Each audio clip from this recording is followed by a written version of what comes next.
22 octobre 2019. Mesdames, Messieurs, bienvenue à ce nouveau numéro de votre magazine Le Point qui reçoit pour vous ce soir M. Moïse.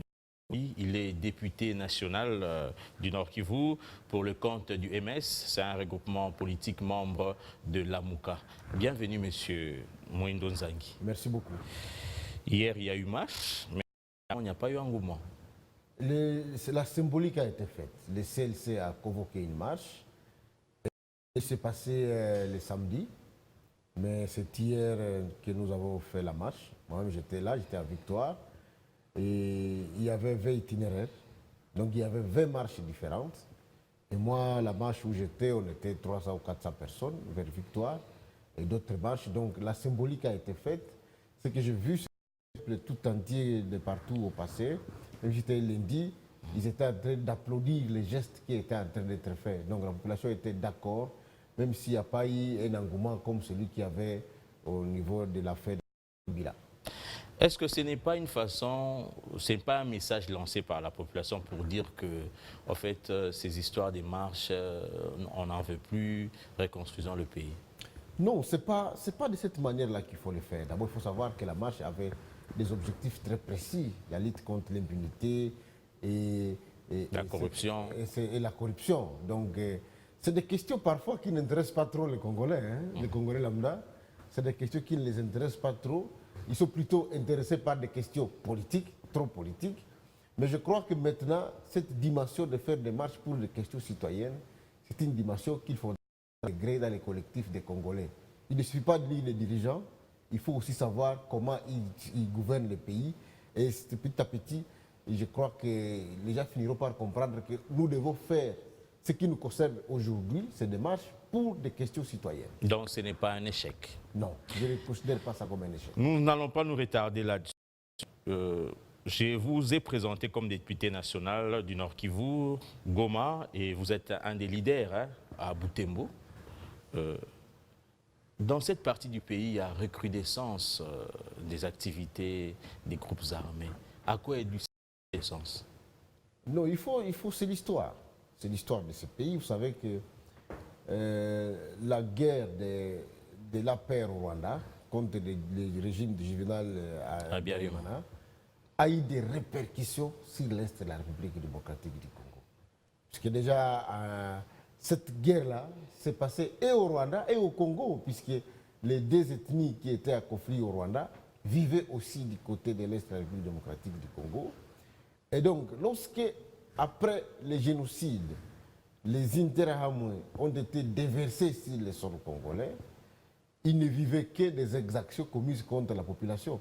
C'est comme ça qu'une partie de la population, une partie des peuples autochtones se sont organisés en groupes armés pour défendre leur village contre les Interahamwe qui étaient en train d'écumer cette région. Mais ça a très vite évolué avec l'AFDEL. L'AFDEL aussi qui est venu avec cette fois-ci les Banyamulenge, qui s'appelait Banyamulenge, alors que c'était des groupes de Rwandais qui ont attaqué, les FDLR, mais aussi qui attaquaient les villages et qui attaquaient les autochtones. C'est ce mélange-là qui est allé jusqu'au RCD et puis jusqu'à ce que vous avez vu, M23 et ainsi de suite, qui a fait que les peuples autochtones parfois se disent, pour mieux nous défendre, nous devons avoir nos propres groupes de protection des villages, mais aussi les autres. Alors c'est cet imbroglio-là, global, qui a continué malheureusement dans tous les régimes qui ont suivi, même après la réunification du pays. Il n'y a aucun régime qui a réussi à amener une thérapeutique correcte pour régler la question de la sécurité qui ne fait que s'aliser. Aujourd'hui, les actes de sécurité, des tueries, des racles de villages sont encore beaucoup plus importants qu'il y a 5 ans, qu'il y a 10 ans, puisque cette question n'a jamais été réglée. Et je voudrais le dire de manière très claire, que le Nord Kivu, comme le Sud Kivu, c'est des provinces qui font face à deux sortes de menaces. Quelles sont ces deux sortes? La première menace, c'est les groupes armés étrangers, qui sont encore très actifs. Les plus là aujourd'hui, ce sont les ZDF, les ex-NALU, National Army for the Liberation of Uganda, qui est un groupe ougandais, ce n'est pas un groupe congolais, mais qui occupe une partie du territoire congolais depuis 1987. il y a eu des opérations contre ces groupes, mais ces opérations n'ont jamais abouti à l'éradication complète de ces groupes.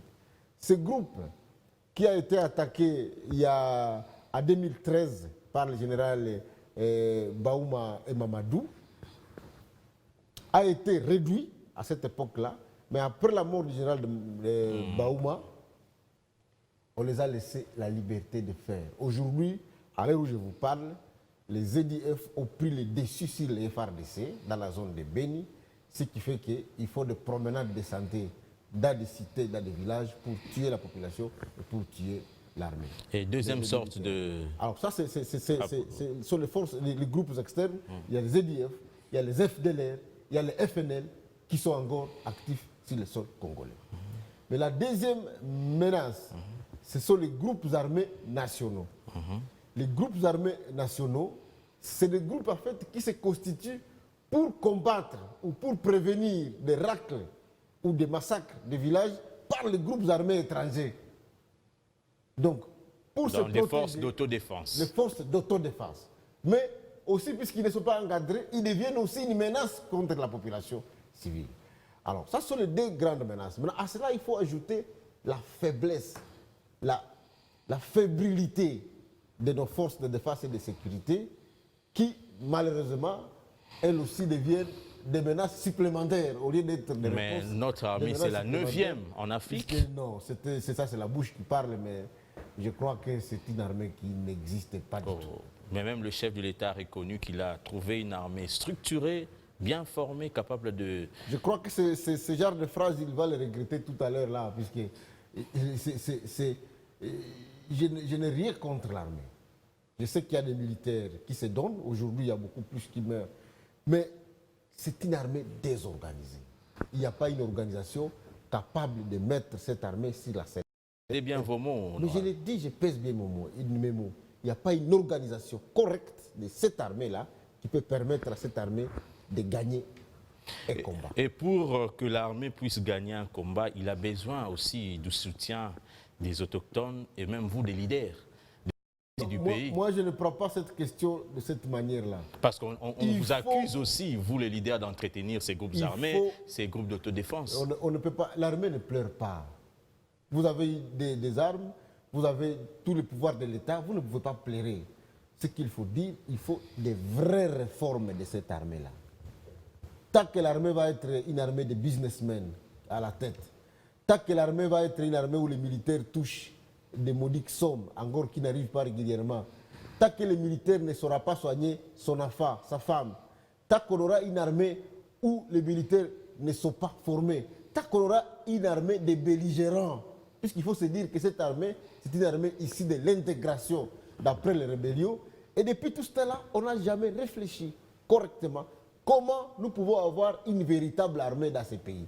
Ça reste encore des armées de Jean-Pierre Bemba, des armées d'Azarias Ruberwa, des armées de Kabila, et à ce moment-là, on n'a pas une armée républicaine.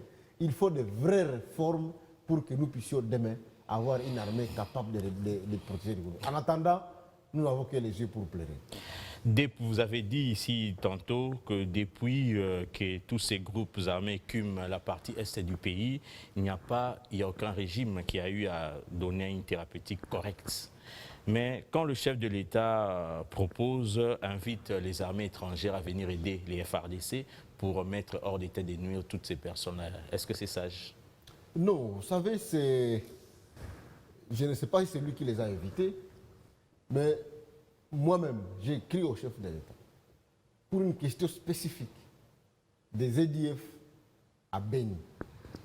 Étant donné la capacité opérationnelle très réduite de notre armée pour faire face à cette menace, qui est une menace qui vient de faire 5 ans de tueries dans une zone très peuplée et économiquement stratégique pour le pays. J'ai demandé dans ma lettre au chef de l'État de pouvoir envisager de recourir à une armée étrangère pour faire des relations bilatérales, à faire en sorte que cette armée-là puisse venir en appui au FRDC pour réduire la menace des EDF contre la population civile. Vous savez que les EDF ont fait des spécificités et des particularités qui font de ces groupes les groupes les plus violents que la République démocratique du Congo n'ait jamais connus.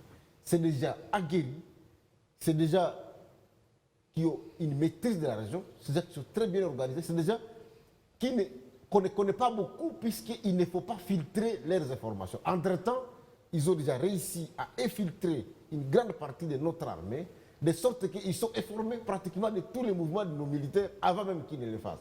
Ce qui fait que c'est le seul groupe armé dans ce pays qui a pratiquement mis à déroute l'armée nationale. Et oui. Si on vous demande le nombre de militaires qui sont morts à Beni, c'est pratiquement dans les mêmes proportions que le nombre de civils qui sont morts. Donc, moi j'ai dit que comme c'est un groupe qui présente une menace particulière avec un schéma tactique de combat que nos militaires ne savent pas déjouer. Il y a en Ouganda des unités qui ont été formées par des Américains, qui ont fait la guerre à Somalie, qui ont fait la guerre au Soudan, a fait habituer à ce genre de menaces. Il avait demandé que le chef d'État puisse envisager de faire une mission conjointe. Malheureusement, mais c'est ce qu'il a fait, non? Ces services sont entrés dans l'amalgame. C'est-à-dire? Vous savez, dans la région de Grand Lac aujourd'hui, il y a des conflits ouverts entre l'Ouganda et le Rwanda. Il y a des conflits ouverts entre le Rwanda et le Burundi.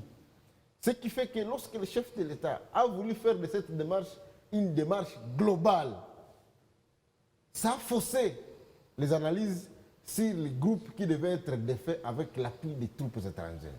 C'est-à-dire que pour satisfaire l'Ouganda qui a dit que je n'accepterai pas, le Rwanda par exemple qui a dit je ne peux pas accepter que vous puissiez entrer en coopération avec l'Ouganda et accepter que l'Ouganda fasse entrer des troupes au Congo. Si vous le faites, moi aussi je fais entrer les miennes. Le président a cédé à cette menace et accepte qu'au même moment, que dans la même opération, et les Rwandais, et les Ougandais, et les Burundais puissent se mêler. À ce moment-là, ils ne vont pas venir combattre les groupes armés, ils vont venir faire leur guerre.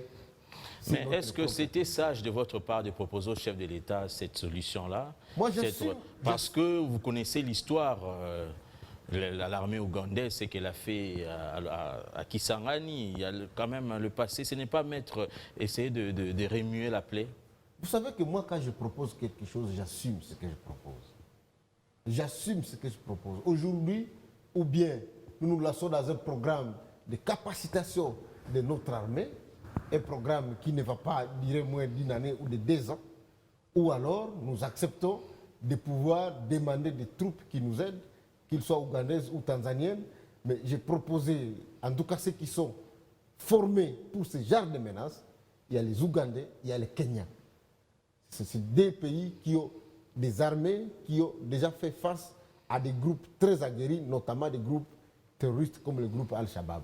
Donc c'est eux qui ont des unités formées avec du matériel pour combattre ce genre de menaces. En proposant par exemple que ce soit l'UPDF, c'est parce que dans la géographie de cette zone-là, dans le territoire de Beni, c'est un territoire effectivement qui est frontalier avec le district de Kasese. Les districts de Kasese et les districts de Vundu-Vundu. Ce sont les 2 districts pour lesquels effectivement les EDF qui sont du côté congolais. Mais dans ces côtés-là, ils sont à la frontière avec nous.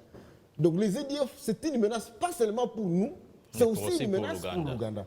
Donc on ne peut pas envisager faire des opérations de grande envergure dans cette zone de la montagne de Nzuri, une zone presque non contrôlée du côté congolais. Mais ces gens-là, même si nous faisons une puissance d'effet du côté congolais, ils ont la possibilité de pouvoir se cacher du côté ougandais et de revenir du côté congolais.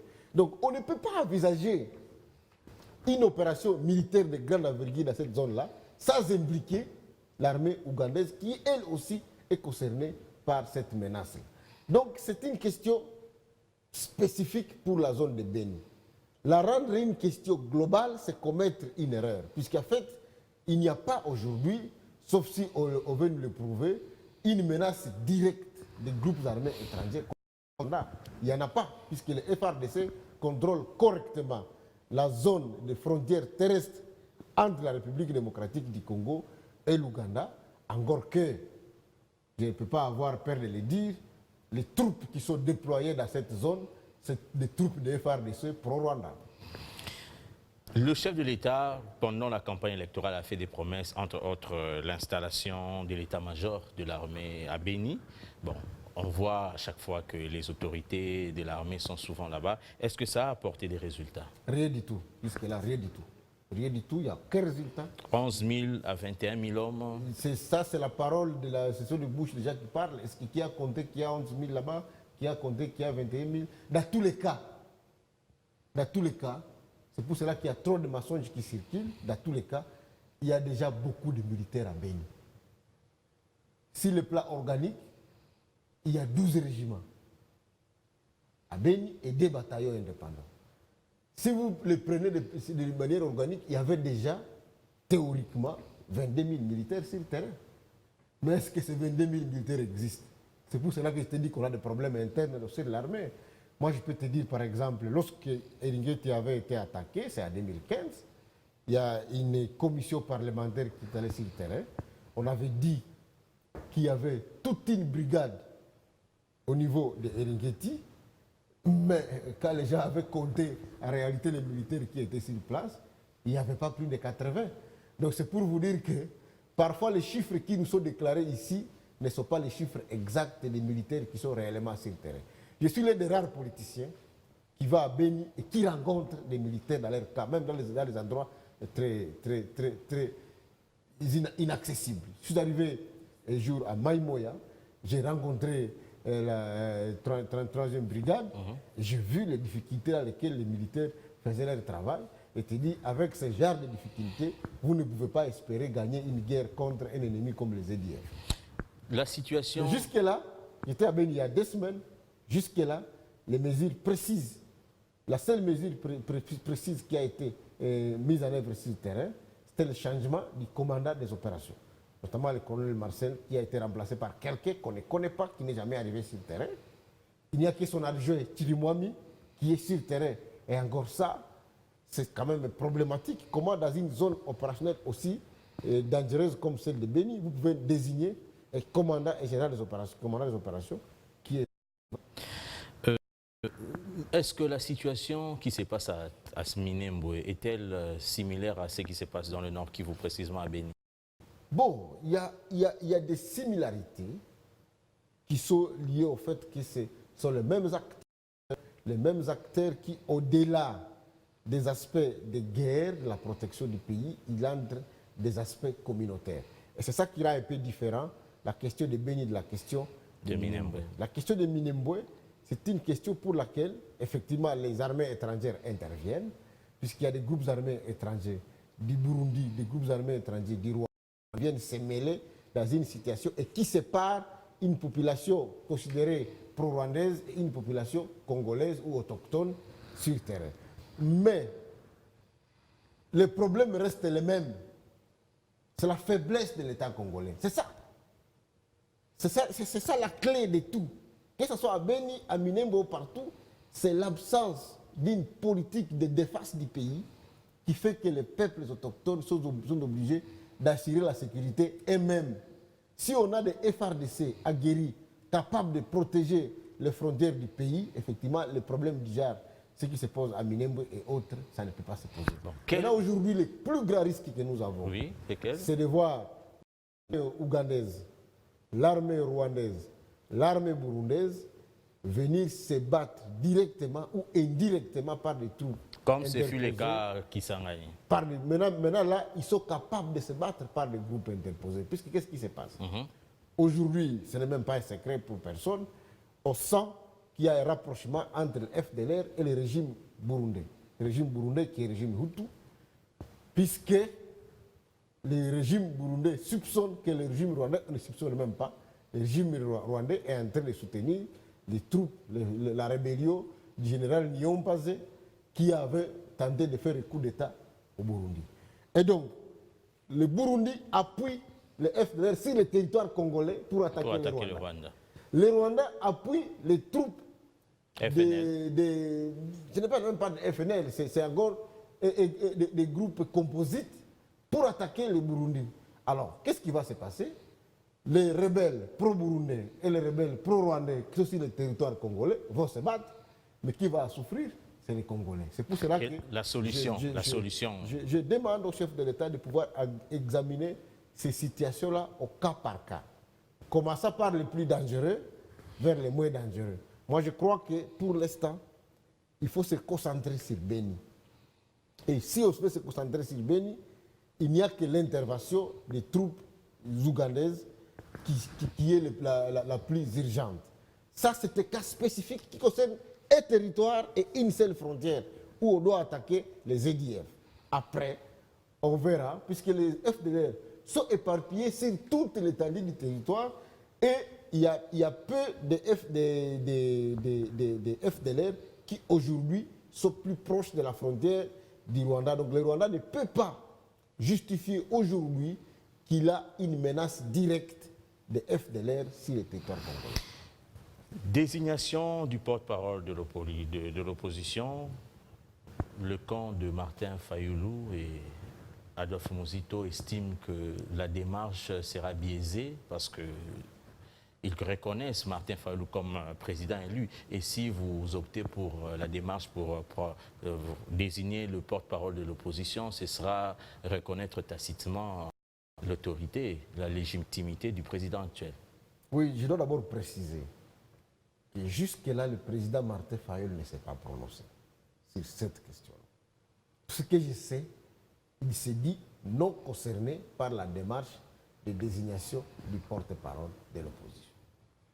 Il n'y a que la dynamique pour la vérité des urnes, qui est une organisation autre que la dynamique de l'opposition, il faut le dire, mais une dynamique qui veut appuyer, qui appuie la logique de vérité des urnes du président Martin Fayoulou.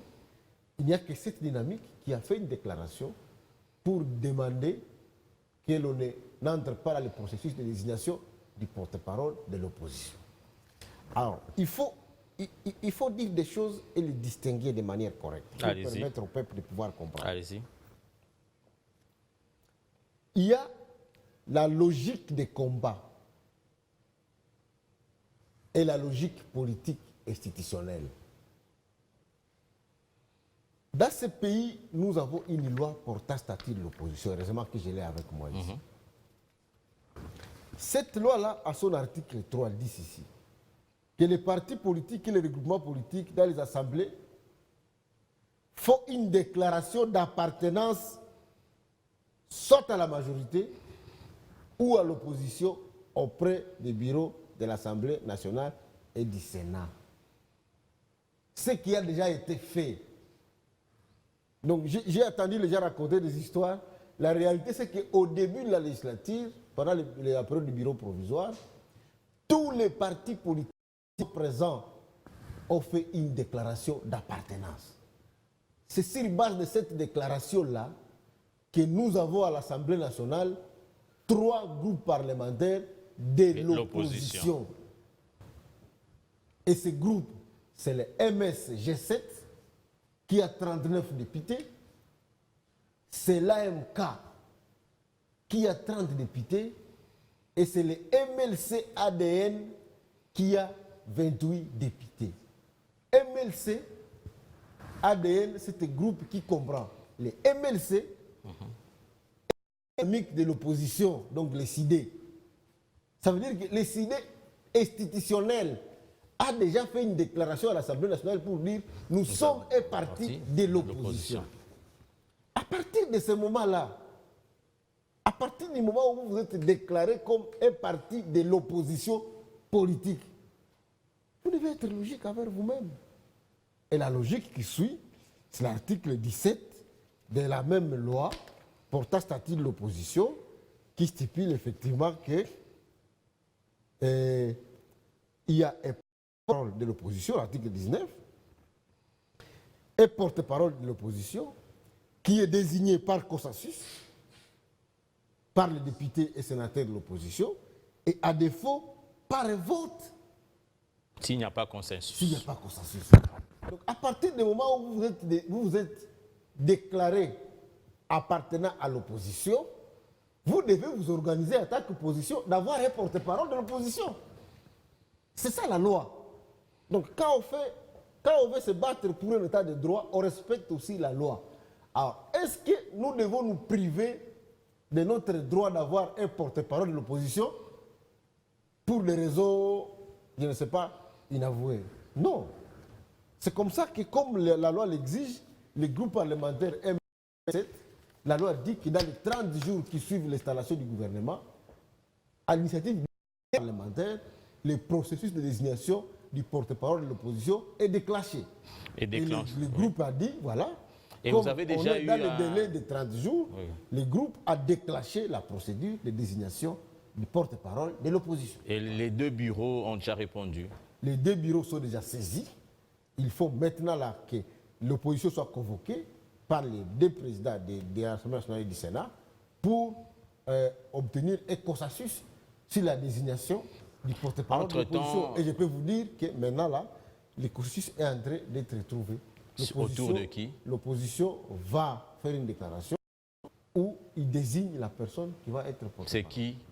Non, je ne vais pas vous cacher. Aujourd'hui, les jeux se fait entre Bemba et Moïse Katumbi. Mais déjà, l'Alternance pour la République propose Moïse Katumbi. C'est leur droit de proposer. C'est leur droit de proposer. Mais Moïse Katumbi... Moi, je préfère attendre qu'il y ait un consensus. Il ne faut pas qu'à chaque fois qu'on parle de l'opposition, les gens essayent toujours de mettre de l'eau chaude pour empêcher qu'il y ait un consensus. Aujourd'hui, on est à voie d'avoir un consensus entre Moïse Katumbi et Bemba, puisque Martin Fayoulou s'est déclaré non partant dans cette histoire de porte-parole de l'opposition. Mais Moïse Katumbi est proche du président Félix Tshisekedi. Est-ce que ce ne sera pas un mal?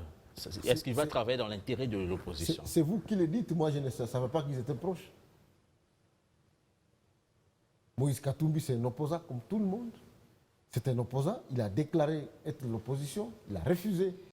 Ses membres entrent dans le gouvernement de Félix Tshisekedi, c'est ça le critère qui est défini par la loi. Pour être l'opposition, il faut refuser de participer et quels sont les... de l'exécutif. Donc vous pensez que lui, il sera le meilleur, pas le meilleur? Moi, je ne voudrais pas anticiper les consensus qui va être donné.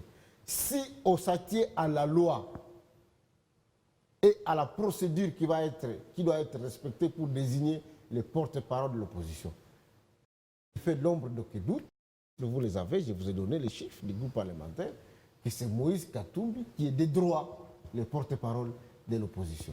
Mais Moïse Katumbi lui-même a demandé qu'avant que cette question n'arrive, il faut obtenir un consensus. Et le consensus est à voie d'être trouvé. Je vous demande seulement d'être patient. Donc le fait d'avoir... Si pas aujourd'hui, on va avoir un communiqué qui consacre le consensus entre Moïse Katumbi. Le fait d'avoir 69 députés dans l'opposition, donc c'est le seul atout Katumbi aujourd'hui. Vous dites c'est l'atout, je ne vous comprends pas ce que ça veut dire c'est l'atout. C'est la loi qui le dit. Oui, bon. C'est la loi qui le dit. Le porte-parole de l'opposition est voté par les députés et sénateurs de l'opposition. Il n'y a pas un autre critère. Donc comme il a déjà 69, donc le match est déjà gagné. Alors pourquoi alors chercher un consensus? Parce qu'on sait déjà. Un consensus, puisqu'effectivement, il faut garder l'unité de l'opposition. L'unité d'action de l'opposition que nous avons consacrée au sein de la MOUCA. Vous savez que dans ce pays, il s'est passé un miracle. Autour de Martin Fayoulou, tous les pays tout entiers étaient ligués pour les soutenir. C'est comme ça que Martin Fayoulou a gagné 20 provinces. Il a gagné, il a été premier dans 20 provinces. Là, c'est vous qui le dites, hein? C'est pas la CENI n'a pas dit ça. C'est ça là même. Le déclencher. La CENI est incapable de proclamer ces résultats-là. Elle ne le fera jamais, puisque c'est ça la vérité. Alors, donc, l'unité de l'opposition, nous devons la MOUCA. C'est pour cela que la MOUCA. Et pour sauvegarder cette unité, il ne faut pas seulement qu'on se base sur les chiffres, en disant qu'il y a plus et qu'il y a moins. Non. Il faut qu'on puisse trouver un consensus, construire un consensus pour que l'unité d'action de l'opposition soit sauvegardée jusqu'au bout. Vous avez dit consensus, unité, mais pourquoi, comme vous avez porté Moïse, disons, Martin Fayoulou, il a maintenant Laura, pourquoi pas, disons, le convaincre de ce poste-là? Oui, parce que c'est lui maintenant, c'est aussi lui qui incarne. Il a dit qu'il n'est pas partant. Il se considère avec raison qu'il a gagné les élections, que ce résultat a été volé et que lui ne peut pas s'inscrire dans une logique de se proclamer porte-parole de l'opposition, puisqu'il trouve le président qui a l'onction du peuple congolais. Et moi, je sais que c'est lui qui a l'onction du peuple congolais. D'ailleurs, je veux vous le dire, tant qu'il garde cette onction du peuple congolais voté massivement, le président actuel qui dirige ne saura pas diriger le pays. Il aura toujours des problèmes, puisque l'onction du peuple, on dit que la voix du peuple, c'est la voix de Dieu. Le peuple a voté pour Fayoulou, même si ce n'est pas lui qui a été proclamé.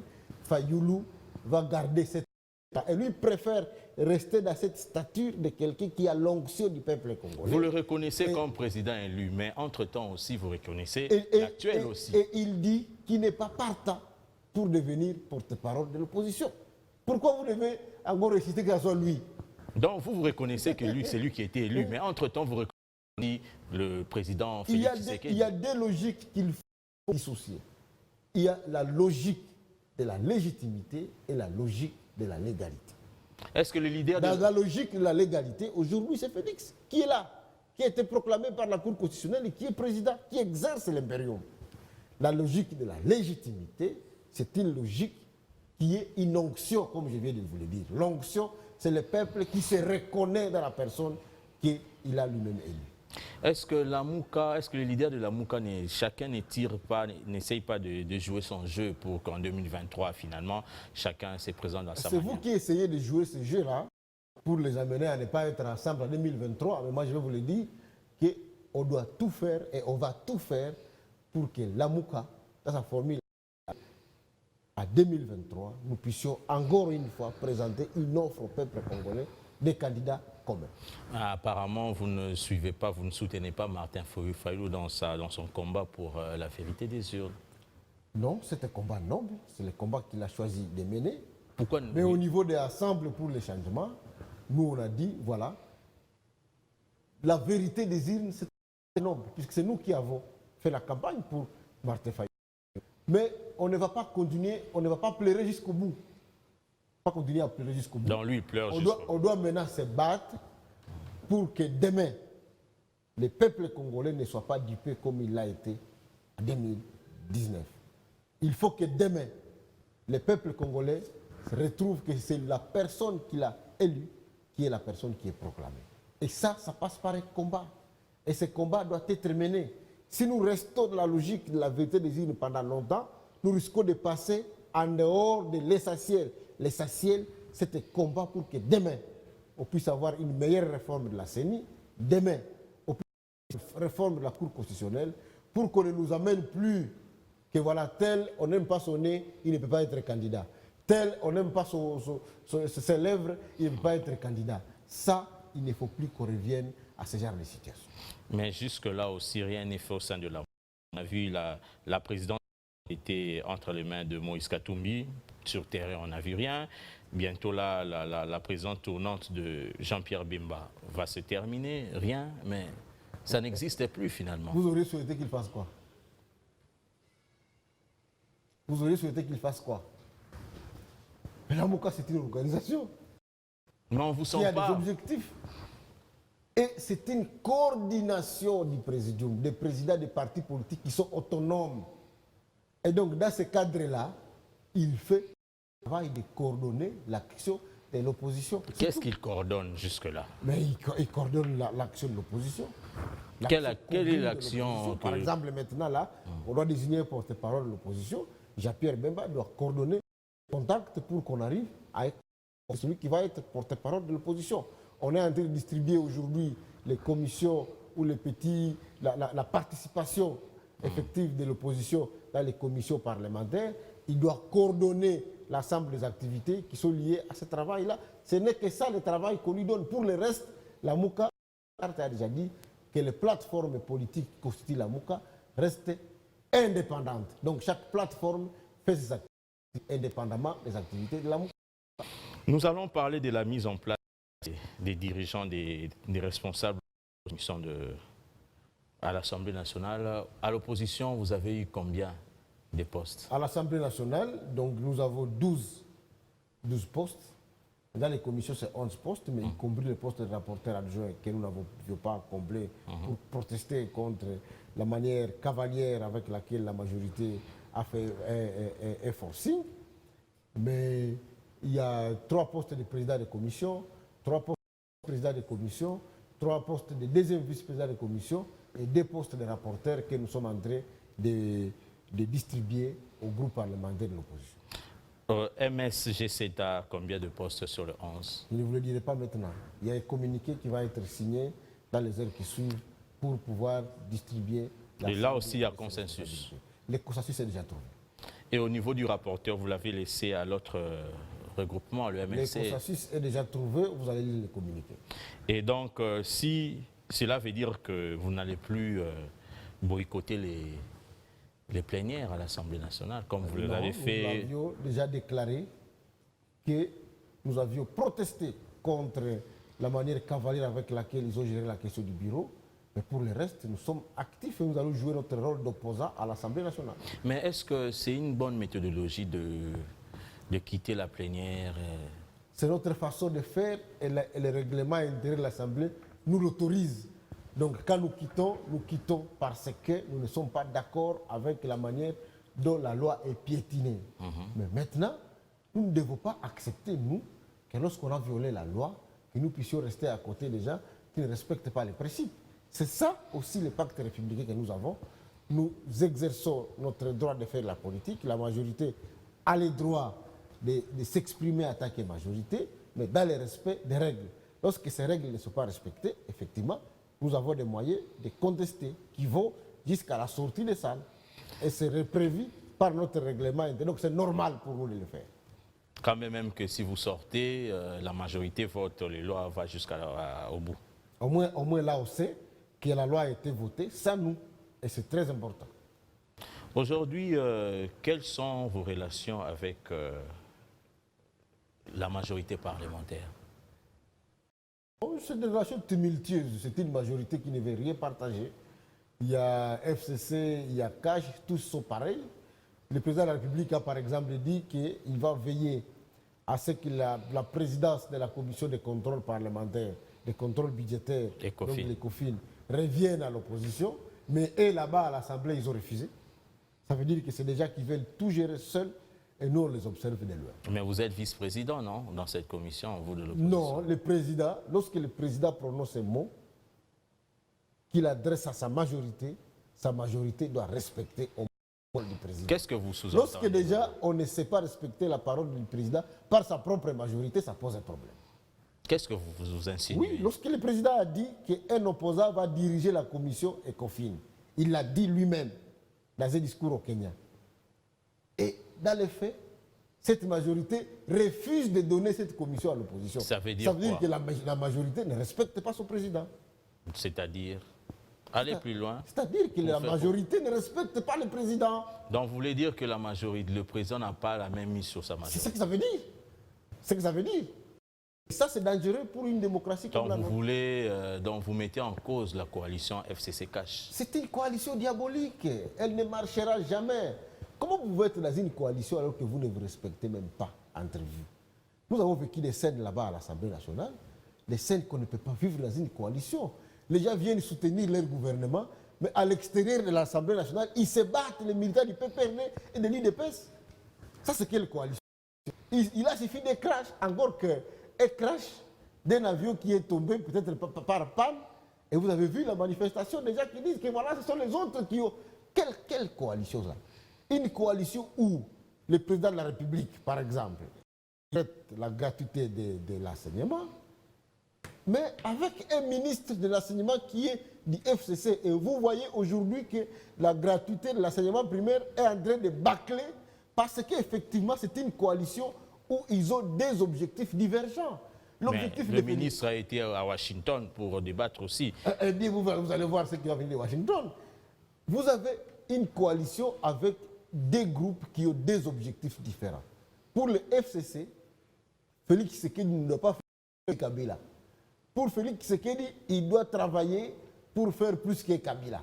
Maintenant, qu'est-ce qu'il va se faire? Il va saboter par ses alliés. Et vous allez voir déjà au niveau de la gratuité que le FCC va travailler pour que cette gratuité ne puisse pas réussir. Vous allez le voir, je vais vous le dire. Je reviendrai ici pour vous le dire. Parce qu'ils ne peuvent pas accepter que la gratuité que Joseph Kabila n'a pas pu appliquer pendant 17 ans, que Félix Tshisekedi Pognos, vous qui allez le était voir. un de ses premiers ministres, avait dit qu'on avait commencé par palier 20% Ils déjà. n'ont rien fait. Et déjà, vous sentez la grève. Aujourd'hui, on va vers la fin de la première période, alors que dans plusieurs écoles... Est-ce que ce on n'a n'est pas même parce que vous pris la- souhaitez assez que ce soit vous de la Mouka puisse être allié de Félix Tshisekedi? Il y avait même un plaidoyer fait par l'actuel cardinal Fridolin Mbongo. Nous n'en avons pas besoin. Aujourd'hui, nous sommes satisfaits de faire l'opposition et nous avons choisi de faire l'opposition républicaine. Mais nous leur disons, si vous faites bien, nous sommes d'accord avec vous. C'est comme ça que vous avez vu, par exemple, que le MS a fait une déclaration pour dire que voilà, la gratuité de l'enseignement primaire, nous soutenons les principes. Et nous voulons que ça se passe.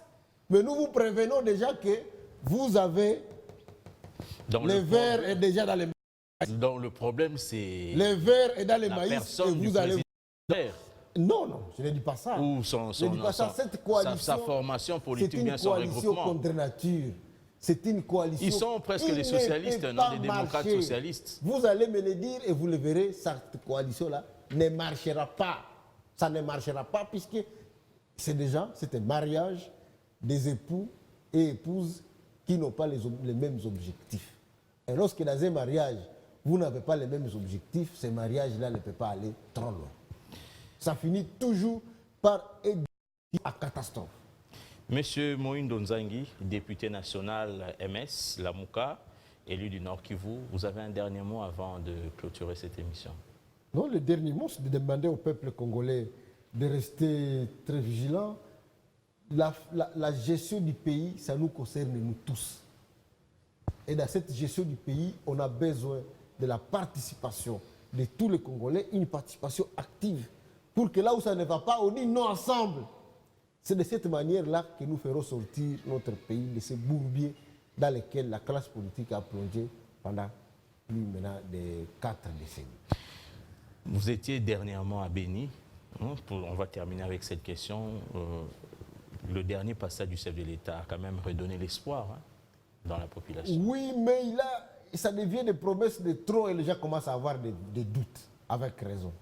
Le président était venu, il a dit, voilà, la première fois, il a dit, je vais amener l'état-major ici. Il ne l'a pas fait. Il est arrivé pour la deuxième fois, il a dit, bon voilà, alors j'arrive, je vais venir encore bientôt pour lancer les opérations. Alors les gens se disent, mais qu'est-ce qui se passe? Comment quelqu'un peut revenir 2 fois pour dire, je viens lancer les opérations et il ne les lance pas? Ça veut dire qu'il y a un problème. Donc ça devient trop de promesses, trop de promesses de paix, alors que s'il le fait, il n'y a rien du tout qui a commencé à se faire. Les gens commencent à se dire, est-ce que vraiment ce n'est pas quelqu'un qui fait des promesses sans comprendre comment les réaliser? Je vous avais posé cette question tout au début là. Est-ce que vous, leader Nandé, leader du coin, est-ce que vous n'êtes pas complice aussi dans tout ce qui se passe là-bas? Vous ne tirez pas les ficelles à partir de Kinshasa? Je n'aime pas quelqu'un qui dit ça. C'est ce qui s'est dit. Non, non, il faut pas, et il ne faut plus le dire. Vous savez que nous souffrons de cette guerre. Nous enterrons nos gens tous les jours. Tout ça à cause de la faiblesse de l'État congolais. Est-ce que vous croyez vraiment ce qui se passe à Béni, quelque chose qui, je crois, de très bien planifié? Butembo, c'était le carrefour commercial de l'Est, pas seulement du pays. Il y a 20 ans, les gens venaient de Kampala, de Bujumbura pour acheter la marchandise à Butembo. Aujourd'hui, toutes les voies d'accès à la ville de Butembo sont bloquées par les sécurités. Butembo Goma bloqué. Maintenant, Butembo Kassindi bloqué. Butembo Bunia bloqué par les sécurités. Nous avons des centaines de milliers d'hectares de cacao dans la zone aujourd'hui occupée par les EDF, qui eux-mêmes vendent le cacao avec les FARDC. Est-ce que vous croyez vraiment que les gens peuvent être bourreaux d'eux-mêmes? Ce n'est pas acceptable ce genre de discours. Il ne faut pas oublier que c'est grâce à cette population de l'Est-là qui a refusé que le pays soit divisé, que ce pays reste encore entier. Si ces gens-là avaient dit, bon voilà, nous on est dans Kinshasa, on ne reçoit rien de Kinshasa, ils se seraient déjà séparés depuis trop longtemps. C'est puisqu'ils ont résisté que la RDC reste encore dans ce format d'avant l'indépendance. Donc il faut faire très attention. Il faut que tous les peuples soient solidaires avec les compatriotes congolais qui sont victimes de toutes ces guerres récurrentes des guerres que l'État congolais, malheureusement, n'a jamais réussi à mettre en place une armée pour mettre fin à ça. C'est une émission que nous dédions à tous les Congolais vivant dans l'Est du pays. Monsieur Moïndo Nzangi, merci d'avoir répondu à notre invitation. C'est plutôt moi qui vous remercie. Merci également, chers téléspectateurs, d'avoir suivi ce magazine. Nous nous retrouvons la semaine prochaine avec le même plaisir. Au revoir.